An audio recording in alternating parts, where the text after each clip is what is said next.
E aí, pessoal, beleza? A gente está aqui no Xingu, no meio do Parque Nacional Serra do Pardo, nessa localidade aqui maravilhosa. E eu tô tendo a oportunidade de ter uma expedição com um cara muito massa, que eu vou falar para ele se apresentar para vocês. A gente vai conversar um pouquinho aí sobre aquarismo, ciência, peixes anuais, várias coisas. Bora ver para onde vai essa conversa aí. Até onde vai, né, Leandro? E qual é o seu nome? Fala aí pro pessoal. Meu nome é Fábio Origuela. Eu tô aqui compondo a expedição do Plano dos Givolídeos e do Pátio Xingu. Bem, para quem não me conhece, eu sou aquarista. Eu costumo dizer que eu sou aquarista desde os 3 anos de idade, né? Desde que eu era menininho, molequinho. Eu brinco que eu já coletava, porque tinha um riacho no quintal do meu tio e eu passava sempre a redezinha com meus primos lá e desde então eu sou aquarista. E eu sou aquarista, né, desde sempre, né? Me entendo como aquarista. E o que tem a ver a minha história de estar aqui com aquarismo? Porque eu, na verdade, de formação, sou arqueólogo, sou antropólogo, sou historiador. Olha só. Não, cheguei a fazer biologia, até o fato de eu ter feito biologia, ela tá relacionada com os rivolídeos, né, mas nunca terminei. Mas aí o que acontece? Em 1999 eu descobri os rivolídeos, né? Começando aquela coisa de internet, popularizando. E a partir dali eu descobri os rivolídeos e me fascinei pelas estratégias de evolução, de vida dos animais. Eu falei, pô, como é que pode um ovinho, né, você conseguir durar tanto tempo? E eu que já era aquarista, já participava de encontros, né? Na época eu colecionava as revistas, né? Tinha revista Aquarium, Habitat, né? E depois comecei a escrever para essas revistas, matérias para essas revistas, no caso para Aquarium. E aí eu me fascinei por isso e comecei a correr atrás. Comecei a correr atrás de conhecimento, de entender. E aí eu colecionava os papers. Eu tenho coleção até hoje dos artigos científicos, porque eu queria entender, ler, entender o que tinha, como é que era, que estratégia era essa, cara. E a partir disso eu comecei a me inteirar. E como é que eu entro mesmo de cabeça? Eu, né, me formando com tudo isso, e em 2000... a gente, lá no Rio de Janeiro, em busca de espécies desaparecidas, a gente reencontrou a Leptolebras marmoratus, que tinha desaparecido, né? Desapareceu. A última coleta era de 1944. E a gente reencontrou esse animal na Baixada Fluminense, numa área super detonada pela falta de planejamento urbano. E com isso, né, eu fui me inteirando. Eu me tornei amigo do Dalton Nelson, que é um dos grandes, né, pesquisadores desses peixes, dessa família. E aí fui fazer biologia. Fui fazer biologia por causa dos peixes. Você já tinha feito arqueologia ou não? Eu já era formado. Olha só. Na verdade, eu já era formado, eu já trabalhava com isso na Universidade Estadual, era técnico. Mas eu falei, cara, eu quero me inteirar sobre esses animais. Cada vez mais, eu quero trabalhar com pesquisa. Só que aí, como a gente não consegue planejar nada, no meio do caminho apareceu uma oportunidade de vir morar na Amazônia, trabalhar com os povos indígenas. E era um sonho meu, e arqueologia e povos indígenas na Amazônia, e eu vim. Aí eu larguei a faculdade e nunca mais voltei. Então, além de especialista em rivolídeos, né, nos killifish, o especialista de fato é em antropologia, arqueologia, povos tradicionais, povos indígenas. Olha aí que legal. E o que me ajudou, de certa forma, não só a entender um pouco da Amazônia, mas até encontrar animais, né? A gente, várias vezes, quando eu estava nas comunidades, nas aldeias, a gente sempre fazendo os levantamentos principalmente flora, né? Porque a gente fazia levantamento das fibras, das plantas utilizadas no artesanato, para entender os grafismos. E a gente sempre passava por locais que olhava assim e falava, tem killifish ali. Tem killifish. É uma pocinha. Uma vez eu peguei, né? Uma vez eu tava com boné, passei o boné e peguei um bicho que, infelizmente, até hoje ele não chegou a coeso para descrição. Então é um bicho que ainda está aqui na minha cabeça. E, sinceramente, é um killifish, um rivolídeo, que tem as maiores pélvicas que eu já vi. Assim, não tem trigonex, não tem animal que tem uma pélvica maior que aquele bicho. E isso é uma... Eu sempre lembro dele, eu falo, porra... E é isso aí, tem muita coisa para descobrir ainda, né? Não, demais. E aí, nisso tudo, né, eu larguei durante algum tempo o aquarismo também, né, aí que você começa mestrado, é trabalho, são os filhos. Aí eu voltei. E assim, até hoje, para você ter uma ideia, na minha casa eu tenho 102 aquários. 102 aquários na sua casa. E quem que cuida disso tudo? Agora, Agora que você está aqui viajando na Amazônia. a minha filha Olha aí. e a esposa, eles certo. vão lá, aí mandam foto, os dias que a gente pôde pegar rede, aí falou, pai, deu filhote. Olha que legal, cara. Uma futura bióloga, será? Não, a minha filha de 12 anos, eu tenho uma filha do meio, a do meio, de 12 anos, ela falou que quer ser bióloga. Olha aí. Tanto é que eu falei, tô indo. Ela falou, pai, eu não posso ir. Porque eu levo meus filhos a campo às vezes. Eu falei, não, nessa não dá, filha. E ela é louca. Se ela tivesse aqui, cara, Bacana, ela ia ser uma baita de uma assistente. Sim, sim. Pô, não sei o que você acha, né? Mas os maiores ictiólogos que eu conheço, os maiores biólogos, são aquaristas desde criança. O que você acha qual o papel do aquarismo para essa formação tanto de futuros biólogos ou como cidadãos conscientes da biodiversidade? Porque tem às vezes tem, né, pessoal que fala, não, aquarismo, você tem que pegar o peixe da natureza, é ruim e tal, mas o papel da formação de cidadãos conscientes sobre a natureza, o que você tem para falar sobre isso? Cara, eu já começo falando que é uma rixa tão besta, mas tão besta. A gente vê o pessoal da conservação às vezes fala assim, o aquarismo fala, gente, vocês não param, vocês têm que parar para conversar. E o que acontece? Quando você é aquarista, e eu vejo isso muito, isso aí, você pega, por exemplo, quem cria aquele fish, na verdade existe até um discurso contra os órgãos de proteção que eles falam, poxa, mas eles não deixam a gente criar, a gente está tentando reproduzir os bichos para tentar salvar. A consciência, existe uma consciência. O aquarista ele não está pegando peixe para largar no aquário só pela beleza, não. O aquarista ele está preocupado. Então você vê, quem cria, por exemplo, killifish, quando você vê, e atualmente pode, se a gente for pensar na legislação nova, espécies não ameaçadas, que não estejam em listas de animais de extinção, né? Sejam elas federais, estaduais ou municipais, você pode. E aí você, por exemplo, eu vou dar um exemplo clássico. Estava tendo um processo de impacto, em Barra de São João, no Rio de Janeiro, né? E aí o que acontece? Quem passou a informação sobre esse impacto foi um aquarista. Foi um rapaz, um senhor, que tinha casa na região, e ele me ligou no sábado de manhã, desesperado, e falou, olha, estão aterrando. E é o local que se encontra o Ophthalmolebis constans, Nematolebis white, e se encontrava no passado a Nematolebis cruz. E aí o que acontece? Ele ligou desesperado e falou, o que a gente pode fazer? Na mesma hora a gente acionou o SEPTA, e acionou a gente conhece os rapazes do Propampa, no sul, e já acionei e falei, olha, cara, tá dando um problema grave, vão destruir a poça. Naquele mesmo dia, eles conseguiram acionar a Prefeitura de Casimiro de Abreu, tem uma parceria com a Secretaria de Meio Ambiente, e eles conseguiram vetar, porque eles estavam aterrando, porque é um brejo do lado da praia. Então você imagina a especulação imobiliária, o valor que aquilo não tem monetário para quem está querendo construir, vender, lotear. Eles conseguiram vetar, eles conseguiram reconstituir o brejo e eles conseguiram transformar aquilo numa área de proteção. É uma área, é uma quadrazinha, menos de uma quadra, e conseguiu transformar numa área de proteção. Mas aonde começou? Começou num aquarista preocupado, que ele viu. E ele acompanha. Ele até hoje passa as denúncias e eu faço a ponte com o SEPTA, com o Ministério Público.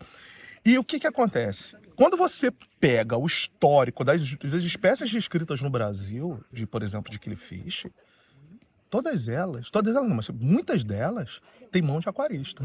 Então você vai ter, durante muito tempo, quando você vai pegar, assim, você pega Ophthalmolebis susarte, dando uns exemplos assim, Ophthalmolebis susarte, Ophthalmolebias perpendiculares, a Leptolebias marmorato, reencontro, o Leptopancax splendens, todos esses animais, né, isso a gente vê desde os anos 70. Desde o Gilberto Campelo Brasil, que descreveu e reencontrou, e tem até gênero em homenagem ao Gilberto Campelo Brasil, ele era aquarista. Então esses caras todos vieram e vêm. E quando eu olho quem cria aquele fish, você tem uma preocupação mais científica, porque as pessoas, primeiro, que eles denominam os animais pelos nomes científicos. Sim, isso é muito legal. E não se mistura a população. Assim, existe Se você misturar a população, você vira um degenerado. Então tem toda essa preocupação de todo mundo de quê? De se manter, de se entender.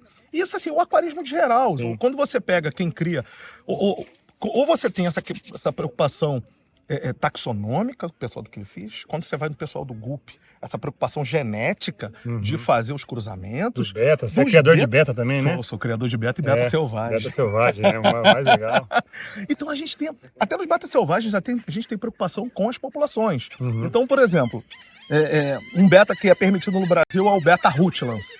Então, no Brasil se criam pelo menos 3 populações de beta rutilans, com a possibilidade até que uma delas seja nova.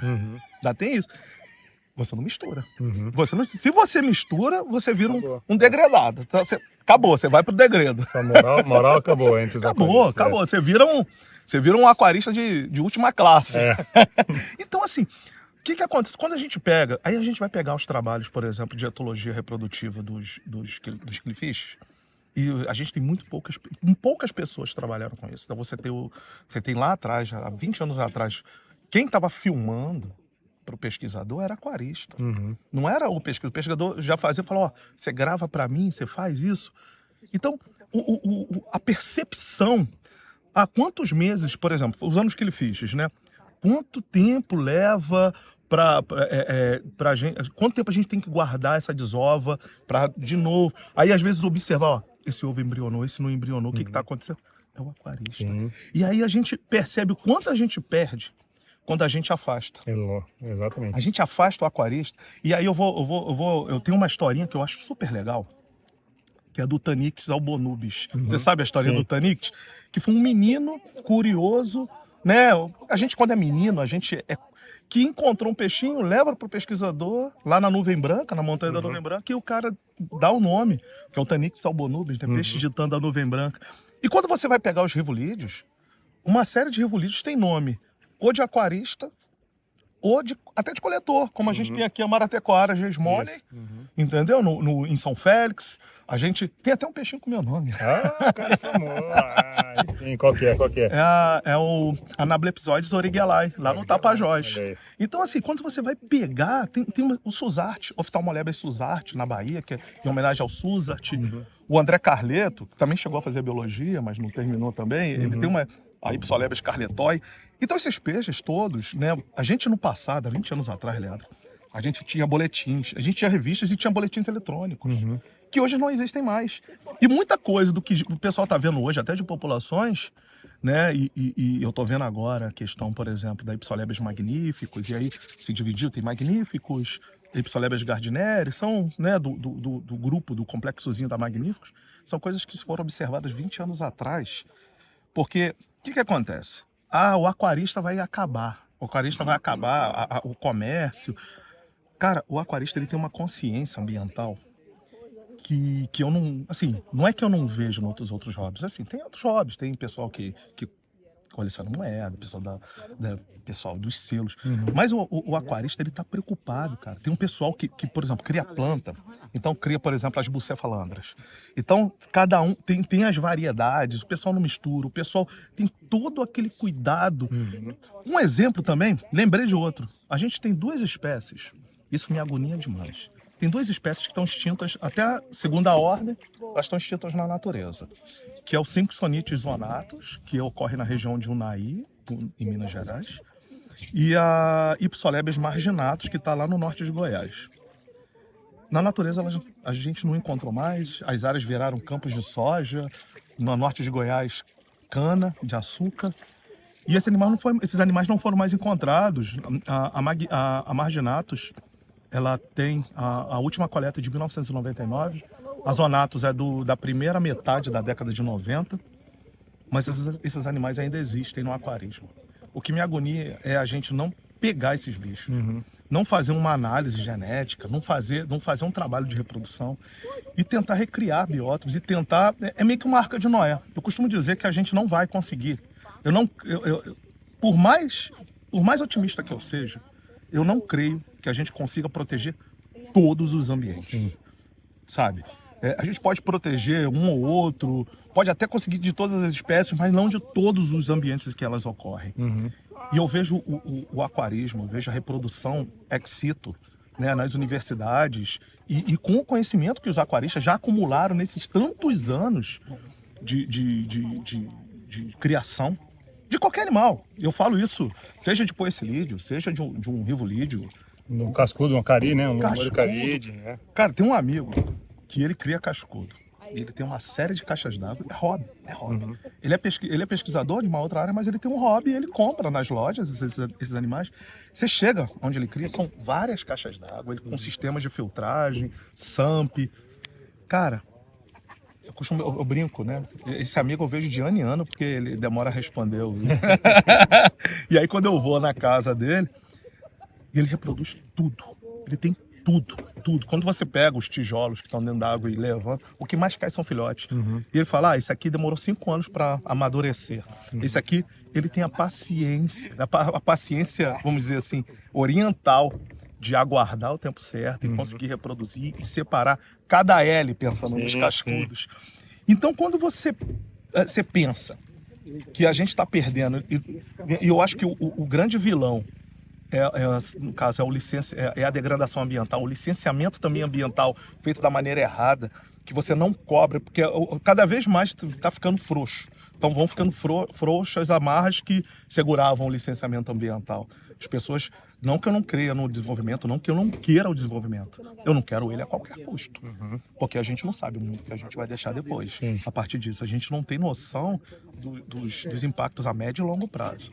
Então, quando a gente pensa dessa maneira, a gente pensa que a gente precisa ter um plano B. A gente tem que ter um plano B. Né? Quando você pensa em plantas, a gente sabe que no Polo Norte você tem o pessoal guardando as sementes, porque um dia pode dar problema. E por que a gente não pensa isso nos animais? Porque é uma coisa que a gente brinca, né? A gente está preocupado com o tigre, com a onça, e não que não deva estar, tem que estar e muito. Fofofauna, né? A fofofauna. Exato. A gente precisa... E são uns peixes tão bonitinhos para fofofauna também, os givolídeos ou os outros. Quando você pega aqui um caracídeo, você pega um poecilídeo, você fala, nossa, você vê o colorido dele. Então, assim, a gente precisa ter um plano B. Por que a gente não pega e começa a fazer, junto com as universidades, juntar os aquaristas, escutar, fazer um fórum? Sabe? Porque é muito fácil apontar o dedo, é muito fácil você falar assim, aquarista não presta. Pô, mas senta do lado do cara. Tem eu gosto de falar o nome dele, porque ele era um cara que a gente brincava que ele... Cara, se a gente um dia conseguisse pegar um casal de extraterrestres, ele reproduziria. Que é o Edson Lopes. Ele já se foi, um amigo que faleceu lá em 2010. Tem até uma espécie de homenagem a ele, que é o Soleres Lopes. Uma homenagem, né, pós-morte. Mas, cara, quando você chegava na casa do Edson, ele morava lá em São Paulo, em Ribeirão Pires. Cara, ele reproduzia tudo. Tudo que chegava na mão dele, ele tinha uns montes. Eu lembro que a primeira vez que eu vi Simpsonites boitone, né?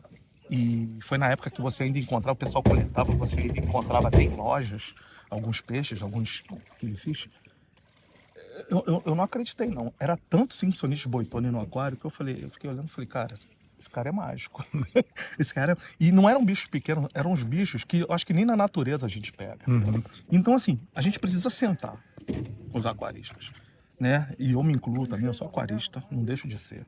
Né? Eu tô aqui, eu entrei e tô hoje trabalhando com pesquisa. E a pesquisa é um hobby para mim. Essa pesquisa que eu tô, isso aqui, a gente é voluntário. Todos nós somos voluntários aqui, ninguém tá ganhando nada. A gente tá ganhando conhecimento, a gente tá ganhando experiência, a gente tá ganhando amigos. e vendo um mundo desse maravilhoso que a gente não consegue ver da janela da nossa casa. Mas enquanto a gente não sentar, os aquaristas, não sentar, os pesquisadores, Decisões, né? que tomam as decisões, os tomadores de decisões, sim, os órgãos governamentais. Porque é muito fácil você apontar. Eu posso estar errando no que eu vou falar agora. Mas se eu estou falando é porque eu acredito. Eu não conheço espécie nenhuma que tenha acabado devido a um aquarista ter ido lá e destruído. A gente tem o quê?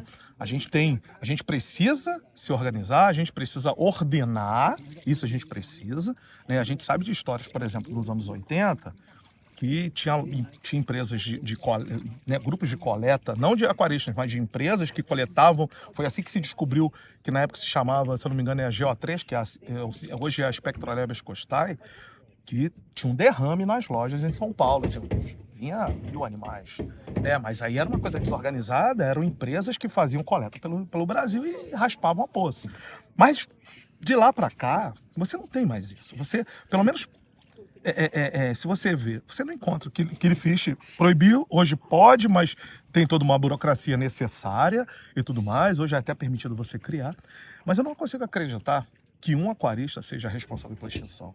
Eu costumo falar, tem gente até que não gosta disso, mas que uma garça faz mais estrago numa tarde do que um aquarista. Até porque eu lembro que existe um código de conduta. Você não pega mais do que poucos casais necessários para a reprodução. Né? Não estou dizendo, não estou incentivando coleta, não é isso. Mas é explicar que existem regras, né? O aquarismo não é uma coisa zoneada, não é uma zona. Existem grupos de criadores de guppy, grupos de criadores de beta, de killifish, de jumbos, né? De cascudos. Então, as pessoas têm a consciência de não misturar populações, de não prejudicar o meio ambiente. A consciência ambiental do aquarista, cara, o aquarista, eu costumo dizer que assim, existem várias maneiras da gente tentar salvar o mundo. O aquarismo é uma delas. Por quê? Quando você pega, né, e monta um aquáriozinho para uma criança, e você mostra que aquele ecossistema, ali tem um ecossistema. E, cara, você começa a despertar desde cedo essa preocupação. Eu acho que é um caminho. O aquarismo é um caminho. Porque é muito consciente, né? Consciente, ele vai biofilia, né? Justamente. Ó, eu tenho um sobrinho e eu montei um aquário. Ele pediu pro Papai Noel um aquário e de repente Papai Noel deixou lá o aquário, todo montadinho, bonitinho. E ele viajou com os pais, com a minha cunhada, tudo mais, viajou pro Nordeste. E a minha cunhada falava que ele ficava nos recifes, mergulhando com o pai, com óculos, e levantava e falava: olha, eu vou falar isso pro tio Fábio, eu vou falar isso aqui. E ele ia vendo, e ele ia percebendo cada detalhe daquele ecossistema. Mas onde que começou a consciência? Começou lá atrás. Quando você pega como você falou, os grandes, né, pesquisadores que você conhece, eles eram aquaristas. Eu conheço, mais ou menos, é isso aí que você está falando. Eu conheço um que o que despertou nele foi a partir de um beta. E aí quando você pega a história dessa ictiologia relacionada aos rivolídeos, quando o Myers vem no Brasil, George Myers, né? Quando você tinha lá o pessoal, o Ascânio de Faria, coletando os animais no Rio de Janeiro, tudo começa numa empresa de exportação de peixes para a Alemanha, na década de 30. E aí você tem a descrição da Leptolebas marmoradas, de uma série de animais, até aqui no Tocantins, eles vinham com o hidroavião. E a partir daí foram se descrevendo novas espécies, inclusive de fiches, de rivolídeos. Então, assim, enquanto a gente não... E é preciso ordenar também, porque não adianta... Eu sinto... Uma coisa que eu costumo dizer, que eu vejo que o aquarismo hoje, eu acho que a gente... Não é que a gente evoluiu um pouco, porque a gente tem muita informação. A gente só precisa ordenar isso tudo. Eu sinto falta das revistas que atualmente você não tem, mas aquelas revistas que nós tínhamos no passado. Os campeonatos agora estão retornando, né? Antigamente a gente tinha campeonato à torta direita em shopping, você tinha campeonato, exposição. Então a gente precisa mostrar, a gente precisa, né, se organizar, né? E isso também vale da parte dos aquaristas, porque também é muito fácil. E eu costumo falar isso quando eu estou no meio, eu falo, gente, é muito fácil também a gente apontar o dedo pro pessoal que está lá no ICMBio, no IBAMA. É importante essa mensagem. Porque você pega e fala assim, ele só proíbe. Gente, o trabalho é hercúleo. Às vezes são 5 pessoas para dar conta de locais que são maiores que países na Europa. O bioma inteiro, né? O bioma inteiro, cara. Sabe, você chega e você fala assim... E você é ameaçado de morte. Então, assim, eu acho que tem dois lados que sofrem e que, em vez de se juntar... E que querem a mesma coisa. Querem a conservação dos ambientes e das espécies, né? Quantas vezes eu escutei de aquarista falando assim, porra, esse pessoal não tá ligando. A gente faz a denúncia, e realmente você faz muitas denúncias. A gente faz a denúncia e no final eles só querem pegar a gente só tá... Eu vou parar de criar, eu vou parar de fazer. E eu sinto a angústia nos discursos. Mas ao mesmo tempo também eu sinto a angústia no discurso de quem está do outro lado, porque, por exemplo, a gente está aqui hoje, é uma luta de anos. Esse projeto começou a ser desenhado em 2019. E só agora a gente conseguiu vir. E eu considero com pouco recurso, né? A gente está fazendo um milagre aqui, né? A gente tem uma equipe, somos que mais de 10, e ninguém está ganhando para isso. É voluntário.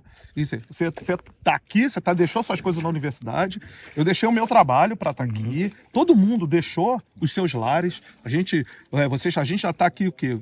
Nem sei quantos dias. Quantos dias nós estamos aqui? E num trabalho hercúleo. O cachorrinho aí. Num trabalho hercúleo, para a gente conseguir ter uma noção do que a gente ainda tem, do que a gente ainda pode conservar. Então, assim, por isso que eu acho que a gente precisa tornar os nossos... a gente precisa cantar esses discursos em uníssono, né? Tem que ser uma só voz. A gente precisa ter representantes em fóruns, em reuniões, sejam representantes do aquarismo, sejam dos gestores, seja do órgão que for, mas a gente precisa estar junto. A gente precisa, o conhecimento do aquarista, ele precisa entrar na universidade, né? Quando a gente vai lá no Xingu, nossa, eu vou te falar, eu não conheço, nunca tinha vindo aqui, né? Eu fiquei maravilhado, eu falei, que legal. Aí, a gente reproduz isso, reproduz aquilo. Eu falei, pô, tá aqui, cara. Olha o conhecimento do aquarismo. E esse laboratório só existe por causa da cooperação com os aquaristas. Né? Eu sempre brinco assim, que pesquisador não sabe reproduzir peixe. Não sabe. Não sabe, cara. Nossa. E aí, quando os aquaristas começaram a fazer essa cooperação voluntária, os caras, sempre que a gente pergunta, chove de informação, chove de conselho e tal, aí que a gente começou a ter sucesso na reprodução na universidade de algumas espécies. Qual o tesão do aquarismo? O tesão do aquarismo é você conseguir reproduzir naquele aquário o ambiente natural do animal. E a partir daí conseguir... Cara, quando você reproduz um animal, é quando o aquarista chega no ápice. Isso. Que aí ele fala deu tudo que aquela espécie precisa, né? E aí ele começa... Eu conheço aquaristas que, inclusive, transformam, eles conseguem... Tem um rapaz em Minas Gerais que ele estudou um biótopo.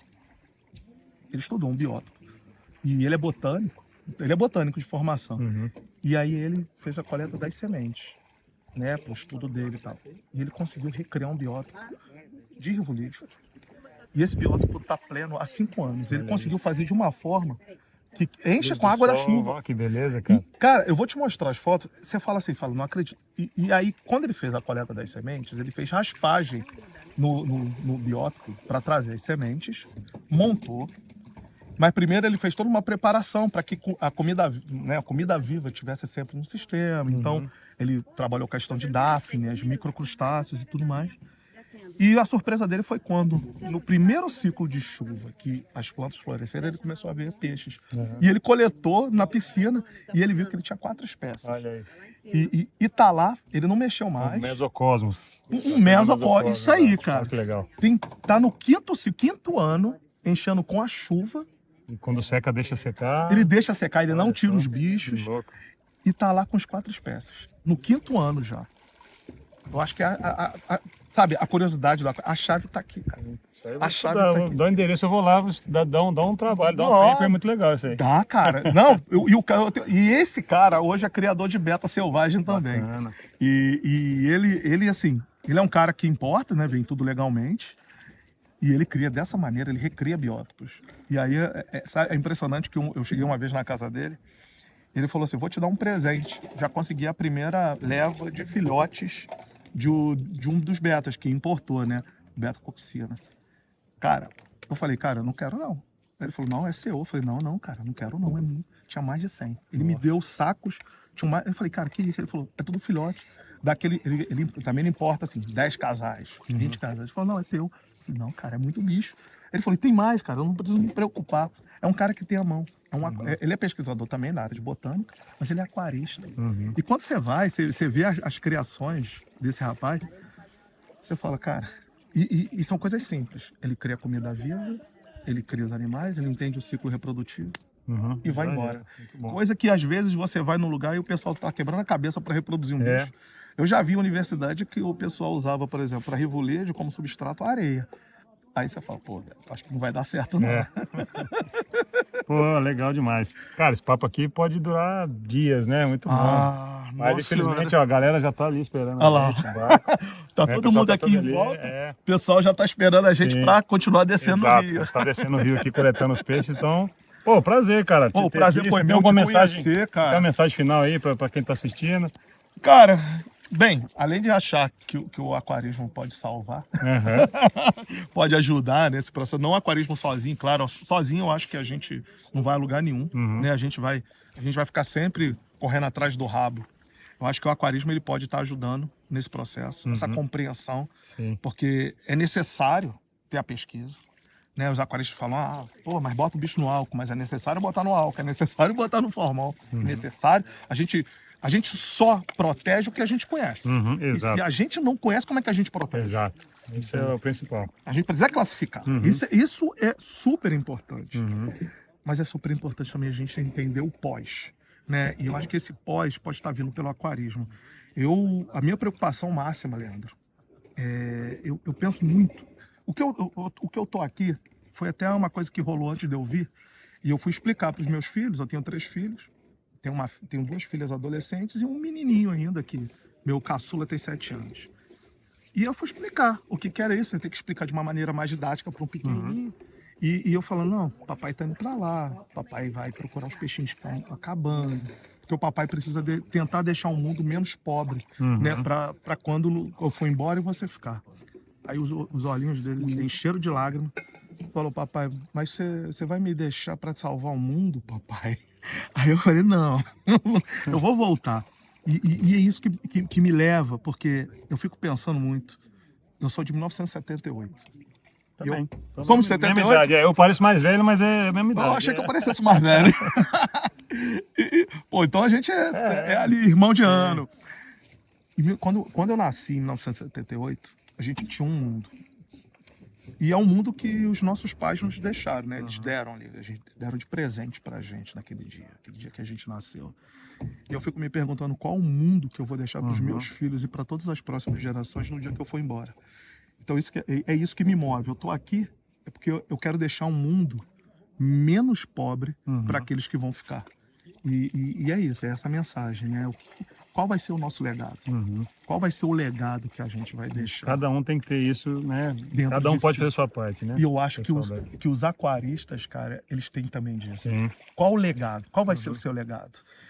E é isso, eu tô aqui porque eu quero tentar deixar um legado, tentar deixar um mundo menos pobre para aqueles que vão ficar depois que a gente for embora. Muito bom. Legal. Tamo junto, então. Tamo junto, Leandro. Valeu, cara. Prazer, cara. Nosso aí.